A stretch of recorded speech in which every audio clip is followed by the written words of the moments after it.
Hello everyone, मैं हूँ पूजा मेहता और मेरे यूट्यूब चैनल स्टडीनेटिक में आप सभी स्टूडेंट्स का वेलकम है। स्टूडेंट्स, यहाँ पर आज मैं क्लास 12th का बिजनेस स्टडीज़ का सिलेबस लेकर आई हूँ। टर्म वाइज करिकुलम है ये। इसमें टर्म 1 और टर्म 2 में किस तरह से आपके एग्ज़ाम में सिलेबस आएगा आज मैं आपको बताऊँगी। टर्म 1 होगा वो पूरी तरह से MCQ बेस्ड होने वाला है बच्चों, जिसमें जो थ्योरिकल होगा वो उसके 40 मार्क्स होंगे और ड्यूरेशन 90 मिनट्स का होगा। यहाँ पर आपसे ऑब्जेक्टिव बेस्ड क्वेश्चन पूछे जाएंगे। मींस आपको थ्योरी को कुछ ज़्यादा डिटेल में पढ़ना होगा। पहले क्या होता था, आप सिर्फ पॉइंट पढ़ लेते थे, थ्योरी पर इतना ध्यान देते नहीं थे, लेकिन अब ऐसा नहीं होगा बच्चों। आपको ऑब्जेक्टिव टाइप क्वेश्चन सॉल्व करने हैं तो आपको थ्योरी को समझना है, रटना नहीं है, समझना है, ताकि आपके लिए ऑब्जेक्टिव क्वेश्चंस इजी हो सके। अब इसकी जो टर्म 1 होने वाली है उसे दो पार्ट में डिवाइड किया गया है, part A and part B. Part A में principle and function of management पूछे जाएंगे, जिसका फर्स्ट पॉइंट में nature and significance of management, principle of management and business environment पूछे जाने वाला है। ये तीनों मिलाकर कुल 16 मार्क्स के इसमें से क्वेश्चंस आएंगे।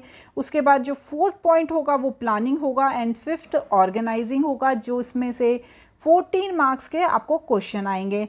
इस तरह से ये टोटल 30 मार्क्स का पेपर होने वाला है बच्चों। इसके part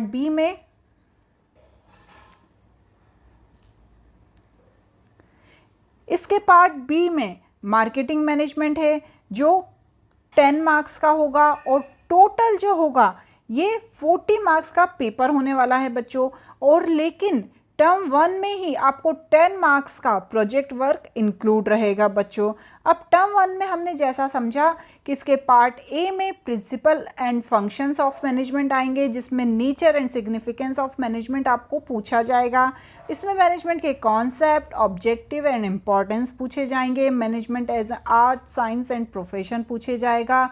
levels of management, management function, coordination, ये सभी चैप्टर 1 में इंक्लूड है। चैप्टर 2 में प्रिंसिपल ऑफ मैनेजमेंट के concept, Fayol principle, Taylor principle, ये सभी पूछे जाएंगे। यूनिट 3 बिजनेस एनवायरनमेंट की यूनिट होने वाली है। बिजनेस एनवायरनमेंट के concept and importance, dimension of business environment. Unit 4 में प्लानिंग के concept and importance.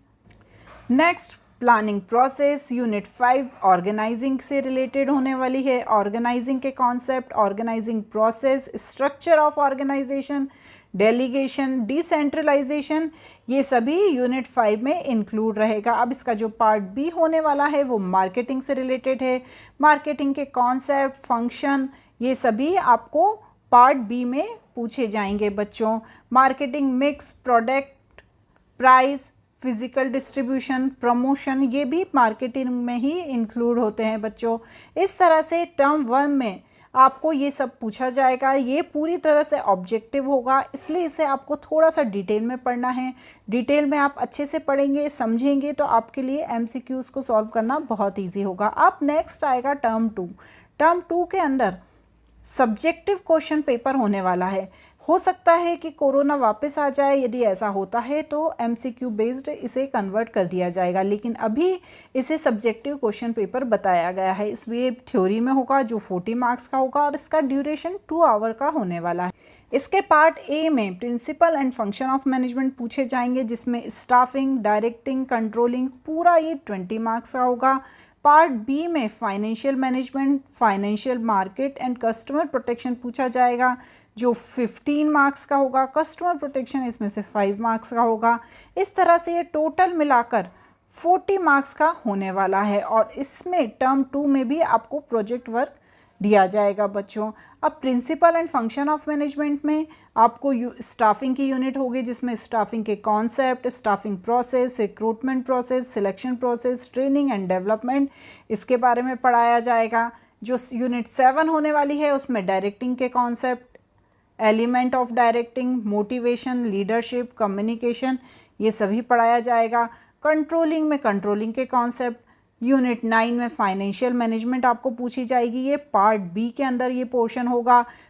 Business, finance and marketing, ये पार्ट बी है इसका, जिसमें फाइनेंशियल मैनेजमेंट के concept, financial decision, financial planning, capital structure, ये सभी आपसे पूछा जाएगा। यूनिट 10 जो होगी वो फाइनेंशियल मार्केट से रिलेटेड होगी, जिसमें financial market, money market, capital market, इस तरह के चीज़ें पूछी जाएंगी। Stock exchange, SEBI security and exchange board of India का इसकी जो यूनिट 12 होने वाली है वो कस्टमर प्रोटेक्शन से रिलेटेड होगी, जिसमें कस्टमर और इम्पोर्टेंस ऑफ प्रोटेक्शन को पूछा जाएगा।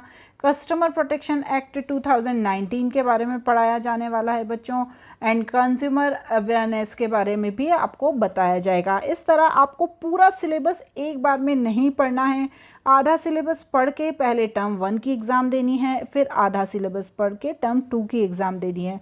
वैसे बहुत ही अच्छा पैटर्न है ये, सीबीएसई ने बहुत ही दिमाग से इस पैटर्न को फॉलो किया है। बच्चों के ऊपर बर्डन भी नहीं रहेगा और उन्हें टेंशन भी नहीं रहेगा कि यदि कोरोना आ गया तो हमारी पढ़ाई वेस्ट चली जाएगी। आधी पढ़ाई करके पहले टर्म 1 का एग्ज़ाम दे देंगे, आधी पढ़ाई करके टर्म 2 का एग्ज़ाम दे देंगे। बच्चों, आपको मेरा ये वीडियो कैसा लगा मुझे ज़रूर बताइए।